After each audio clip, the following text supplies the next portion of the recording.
সীমা দিতে পারিনি। আর বাবাও অসুস্থ। পরিস্থিতি কি একটু বলুন তো, একটু কি মানে আপনি এখন যেখানে আছেন? পরিস্থিতি বলবো কি ভাই, আমাদের তো দেখেন তো আমরা কি যে অবস্থাতে আছি, খুবই ভয়াবহ। এইটা এই যে এগুলা এটা আমাদের যারা আমার ওই আত্মীয় একজন মারা গেছে আমার শ্বশুর, ওনাদের জন্য নিয়ে যেতেছি। ওনাদের ওখানে কেউ নাই দেখাশোনার মতো, তা আমরা ওনাদের জন্য ত্রাণ নিয়ে যেতেছি। ওখানে পানি উঠছে, ভাই ঘরের উপরে উঠে গেছে, হাঁটু সমান পানি উঠছে। কালকে পানির জন্য ওনাকে মাটি দিতে পারি নাই, বারডেম হসপিটালে রেখে আসছি গতকালকে রাত 8টার সময়। এরপরে আমি ব্যাক করছি, আমার নিজের বাবাও হসপিটালে আসছিল, গতকাল রাত্রে ওনাকে বাড়ি নিয়ে যাই।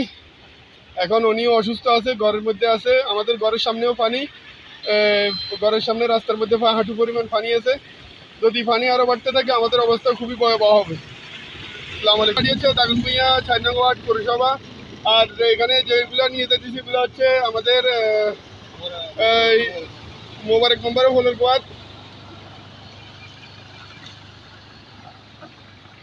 আনের নাম্বারকে দিয়ে দেন, আনে কথা কম বুঝেননি। এগুলো আরে ভাই